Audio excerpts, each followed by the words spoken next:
अगर आज मध्य पूर्व में एक चिंगारी भी भड़कती है तो उसका पूरा असर पूरी दुनिया पे पड़ता हुआ हमें दिखाई देता है। लेकिन सवाल हमारे मन में एक आना चाहिए कि आखिरकार ईरान में ऐसा क्या चल रहा है और क्यों चल रहा है। वहीं पर अमेरिका ईरान पर क्यों दबाव बना रहा है, वहीं भारत अपने नागरिकों को वहां से वापस क्यों बुला रहा है। इन सारे प्रश्नों को समझेंगे हम आगे। नमस्कार साथियों, देवघर आईएएस एकेडमी में इस लेक्चर में आप सबका मैं फिर से एक बार स्वागत करती हूँ।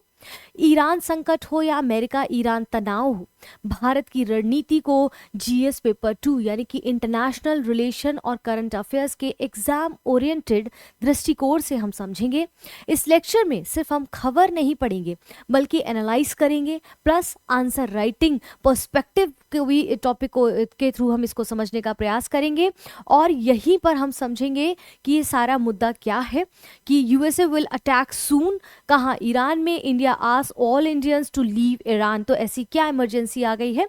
इन सारी बातों को समझते हुए आगे बढ़ते हैं।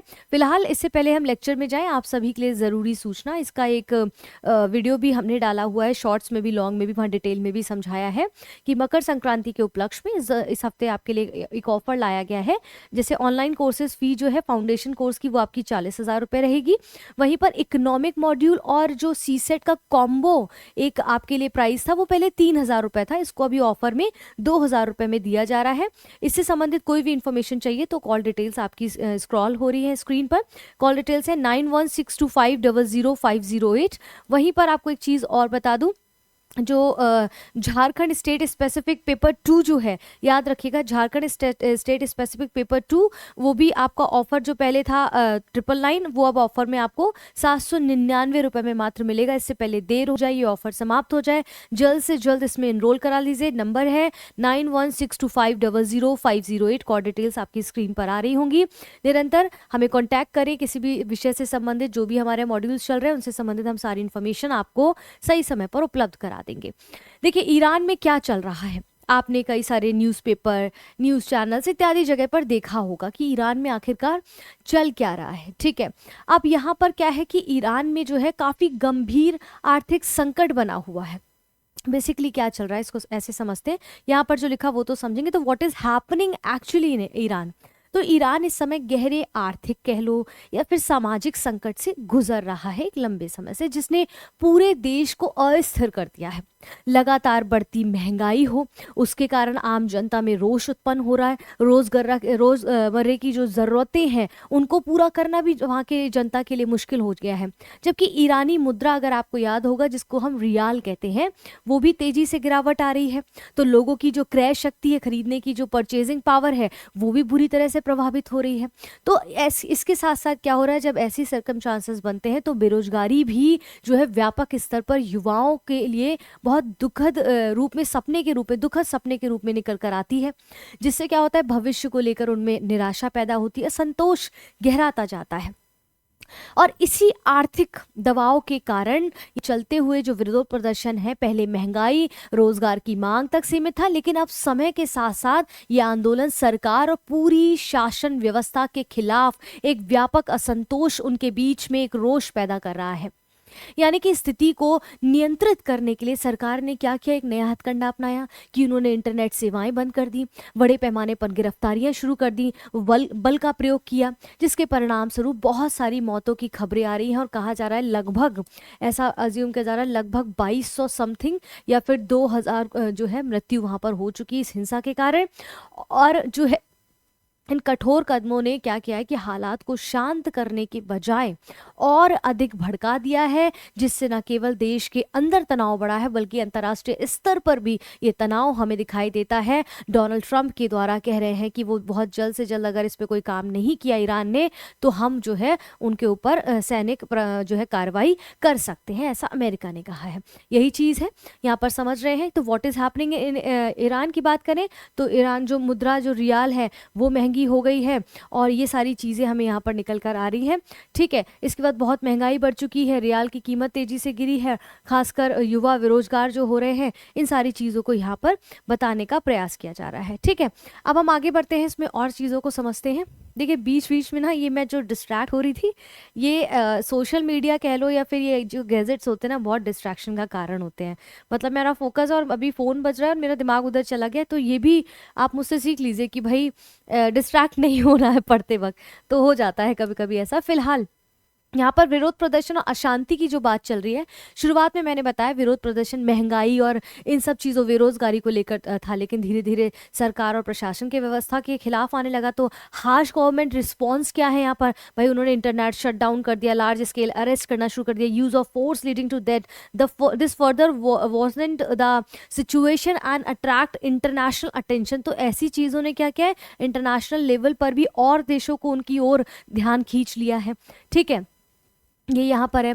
इसके बाद अमेरिका ईरान को धमकी क्यों दे रहा है? अब ऐसा क्या है, why is the US pressuring Iran? भाई ईरान की आंतरिक व्यवस्थाएं गड़बड़ा रही है, गृह युद्ध की स्थिति बढ़ रही है, इसमें अमेरिका को क्या दिक्कत हो रही है? होने देते हैं, क्योंकि अमेरिका अगर देखें वो भी तो यही स्थिति पैदा किए हैं वेनेजुला में। तो अब उनको ऐसे अचानक से क्या दिक्कत आ गई तो कि वो ईरान में इस तरह की चीजें करे? तो समझिए डोनाल्ड ट्रंप बिना किसी रीजन के कभी कोई हस्तक्षेप नहीं करते हैं, और रीजन उनकी आर्थिक स्थिति को खुद में मजबूत करना। और ईरान के पास सबसे ज्यादा क्या है हम सब जानते हैं, ईरान का परमाणु कार्यक्रम। ध्यान से देखिएगा, अब अमेरिका को ये शक है कि ईरान परमाणु हथियार बनाने की क्षमता को दिन प्रतिदिन ज्यादा कर रहा है। तो अमेरिका इस चिंता में है कि अगर उसने परमाणु क्षमता को हासिल कर लिया तो खुद अमेरिका और अमेरिका के जो उनके हितैषी देश हैं, सो कॉल जैसे हम कहें इजराइल है, तो उनको लगता है कि अगर इसने ऐसा कर लिया तो अमेरिका के साथ साथ उनके सहयोगी देशों पर भी ये हमला कर सकता है, तो उनकी सुरक्षा को खतरा हो सकता है। इसलिए अमेरिका चाहता है कि ईरान का परमाणु कार्यक्रम सीमित किया जाए, पहली चीज। दूसरी चीज, मध्य पूर्व में जो पावर बैलेंस है उसकी बात कर रहा है कि दुनिया का सबसे बड़ा तेल उत्पादक क्षेत्र जो है मध्य पूर्व है। ठीक है, इसके बाद मिडिल ईस्ट है। ईरान का बढ़ता प्रभाव, जैसे ईरान का जो प्रभाव देखा जा रहा है समाज में, वो क्या है, तेल आपूर्ति मार्गों को खतरा पहुंचा रहा है, अमेरिका के मित्र देशों की सुरक्षा पर असर पड़ रहा है। इसलिए जो है डोनाल्ड ट्रंप जी थोड़े चिंतित हैं इस विषय को लेकर, अमेरिकी क्षेत्र में अस्थिरता नहीं चाहता। इस कारण से वो पहले ही ईरान पर सैनिक जो है कार्रवाई करने की बात कर रहा है, अगर ईरान प्रेशर से समझता नहीं है, बातचीत से समझता नहीं। फिलहाल अभी मैं ये टॉपिक बना रही थी, उससे कुछ ही सेकंड पहले मैंने देखा, न्यूज़ आई है कुछ मिनट पहले कि सैनिक कार्रवाई शायद उन्होंने वहां पर अपनी बटालियन को भेज दिया है मेरे ख्याल से। इसी के साथ साथ अभी और देखने को मिल रहा है कि ईरान में कोई किसी अच्छे पद पर बैठे हुए किसी व्यक्ति ने बोला है मीडिया को कि पिछली बार तो गोली चूक गई थी इलेक्शंस के टाइम पे डोनाल्ड ट्रंप के देखा गया था, और इस बार कह रहे हैं कि गोली निशाने पर लगेगी। तो डोनाल्ड ट्रंप के जो है को ऐसे थ्रेटन दिए जा रहे हैं ईरान की साइड से। तो ये भी अभी अभी जस्ट हाल फिलहाल में देखा है। तो strategic interest in middle east हमने देखा, ये सारी चीज़ें क्या है। मानवाधिकार का मुद्दा, अमेरिका कह रहा है कि जिस प्रकार से आप ये सारी चीज़ें कर रहे हैं, ईरान से कह रहा है आप ये 2000 लोगों को मारे हैं जो उनके मानवाधिकार का हनन कर रहे हैं, इसको लेकर हम आवाज उठाएंगे। तो विरोध प्रदर्शन पर कड़ी कार्रवाई को लेकर अमेरिका ने ह्यूमन राइट्स के उल्लंघन का आरोप लगाया है ईरान पर, और लोकतंत्र के समर्थन के नाम पर प्रेशर बना रहा है ईरान पर अमेरिका। ठीक है, प्रेशर की रणनीति, अगर सीधे सैन्य हमला नहीं तय होता है तो वही है कि सीधी उंगली से घी नहीं निकला तो टेढ़ी उंगली करनी पड़ेगी। और अमेरिका पहले कूटनीतिक, आर्थिक प्रतिबंध, राजनीतिक धमकी और इस्तेमाल कर रहा था, लेकिन सैन्य विकल्प अंतिम उपाय के रूप में हमें देखने को मिलेगा। ठीक है, इससे पहले हम आगे बढ़े, हमें एक चीज़ समझनी होगी, हमें ये समझना होगा कि आखिरकार क्या अमेरिका जो है ये जो उसकी राजनीति है, ये जो हस्तक्षेप कर रहा है, माफ़ी चाहती हूँ एक्चुअली ब्लर हो रहा है थोड़ा कैमरा, एक सेकेंड रुकिएगा प्लीज़, ये टेक्निकल चीज़ ना। हाँ चलिए, अब से जैसे अमेरिका, और अब देखिए, आप सोचिए क्या अचानक से अमेरिका उठ के ईरान पर चला जाएगा और उसके आंतरिक मामलों में हस्तक्षेप करने लगेगा? नहीं, ध्यान से देखिए, पूरी कहानी को थोड़ा सा समझिए कि अमेरिका और ईरान के बीच ये जो टकराव है ना, ये हालिया घटनाओं के परिणाम नहीं है कतई भी, बल्कि इसकी पृष्ठभूमि आप देखेंगे तो 1979 के समय पे अगर आप चलेंगे तो आप देखेंगे कि इस्लामिक क्रांति से जुड़ा हुआ है, जिसके बाद से दोनों देशों के जो औपचारिक कूटनीतिक संबंध हैं वो उस वक्त में समाप्त हो गए थे। तब से लेकर अब तक ईरान के परमाणु कार्यक्रम को लेकर अमेरिका और उसके सहयोगी देश, विशेष रूप से इजराइल, जैसा कि मैंने कहा, लगातार सुरक्षा संबंधी आशाएं जो है, आकांक्षाएं बनी हुई हैं। ठीक है, और इसीलिए हमने देखा ये सारी चीज़ों को यहाँ पर करना शुरू किया। तो ये जो लड़ाई है ना, ये अचानक से उत्पन्न और पैदा नहीं हुई है, ये पुरानी कहानी है जिसको अब इस रूप में दिखाया जा रहा है। अब भारत यहाँ ऐसा क्यों चाहता है कि ईरान में जो उनके भारतीय नागरिक रह रहे हैं, अब वो भारतीय नागरिक कौन कौन हो सकते हैं? टूरिस्ट हो सकते हैं, छात्र हो सकते हैं, तीर्थयात्री हो सकते हैं, व्यापारी हो सकते हैं, पर्यटक हो सकते हैं। उनसे कह रहे हैं कि सबसे पहले उपलब्ध जो भी कमर्शियल फ्लाइट्स है, ट्रांसपोर्टेशन है, उनको लीजिए, तुरंत ईरान छोड़िए। भारतीयों से ऐसा क्यों कहा गया? क्योंकि वे प्रदर्शन हिंसा वाली जगहों से दूर रहें। भारतीयों को वहाँ पर जो निवासी गए हुए उनको बोला जा रहा है अपने पासपोर्ट और दस्तावेज हमेशा तैयार रखें, ताकि ऐसी कोई वॉर की स्थिति होती है, अगर अमेरिका वॉर करता है ईरान पर, तो भी आंतरिक स्थिति तो खराब है ही, तो आपको वहाँ से निकालना आसान हो जाएगा। भारतीय दूतावास से कंटिन्यू संपर्क में रह सके और अपनी संख्या बताते रहे, ताकि हमें पता रहे कि कितने लोग वहां पर रजिस्टर्ड हैं, उस वक्त में उनको निकाला जा सके। ठीक है, उन लोगों से अपील की गई कि अभी तक दूतावास में रजिस्टर्ड नहीं हुए हैं तो जल्द से जल्द रजिस्टर करा दे, ताकि उनकी मौजूदगी का पता रहे हमें।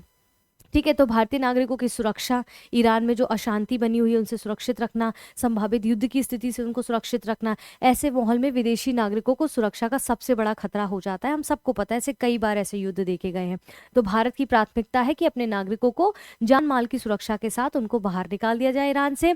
अमेरिका ईरान का टकराव का खतरा जो है निरंतर बना हुआ है, जैसे कि अगर तनाव प्रेशर बढ़ जाता है वहाँ पर, ऐसी आंतरिक स्थितियाँ और दयनीय और बुरी होती चली जाती हैं ईरान में, तो हवाई हमले, सैन्य कार्रवाई, आपात स्थिति जैसी कंडीशंस भी पैदा हो सकती हैं, और संकट के समय जो निकासी एवैक्यूएशन है वो मुश्किल हो जाता है। इसलिए भारत चाहता है कि उनके जो नागरिक है, evacuation could become extremely difficult later, इसलिए भारत चाहता है कि उनके नागरिक वहां से आ जाए ईरान से टाइम से। इसके बाद डिप्लोमेसी रिस्पॉन्सिबिलिटी, तो India follows a better safe than sorry approach. तो यहाँ पर क्या है, पहले ही एडवाइजरी जारी कर दी ताकि नागरिकों को निकलने में, लौटने में सुविधा ज्यादा हो जाए। तो this is the preventive diplomatic step by India. तो ये प्रिवेंटिव डिप्लोमेटिक स्टेप है भारत के द्वारा अपने नागरिकों के लिए जो ईरान में इस वक्त मौजूद हैं, और कौन कौन है, कैसे क्या है, हमने इसको बखूबी देख लिया है। इसके बाद और हम आगे बढ़ेंगे तो अच्छा, फिलहाल ये यहाँ पर सारी चीज़ों को मतलब बेसिकली कवर किया जा चुका है। तो कहने का मतलब ये है कि इस प्रकार से ये जो टॉपिक है ना, अभी इतने टॉपिक करंट अफेयर्स में जियोपॉलिटिकल के टॉपिक इतने कनेक्टेड हैं, आपके चाहे यूपीएससी की तैयारी कर रहे हो या किसी स्टेट पीसीएस की तैयारी कर रहे हो, इट्स माई हम्बल रिक्वेस्ट कि प्लीज़ जिस भी जरिए से आप ये न्यूज़ देख रहे हैं निरंतर देखते रहिए, क्योंकि निगाह हटेगी दुर्घटना घटेगी, और सही समय पर आप उत्तर नहीं कर पाए अगर प्रीलिम्स और मेंस में, तो लगेगा कि काश हम देख लिए होते। तो ये सारे प्रोग्राम आपको देवघर आईएएस पर बखूबी बहुत टाइमली उपलब्ध हो जाते हैं। पूरे हफ्ते आपको ऐसे जियोपॉलिटिकल टॉपिक्स मिलते हैं जो आपकी तैयारी को और मजबूत करें और रिफाइन करते रहेंगे। इसके साथ साथ जैसा कि हमने स्टार्टिंग में देखा कि कई सारे नए मॉड्यूल्स भी लाए जा रहे हैं, तो उनको भी निरंतर देखते रहिए, और फीस बहुत ही कम है बाकी प्लेटफॉर्म से। तो हमारे साथ बने रहे, कॉन्टैक्ट डिटेल्स आपकी स्क्रीन पर है, उस पर कॉल कर लीजिए। फिलहाल के लिए मैं आप सबसे विदा लेती हूँ। अपना ध्यान रखें, अपनों का ध्यान रखें। जय हिंद, जय भारत।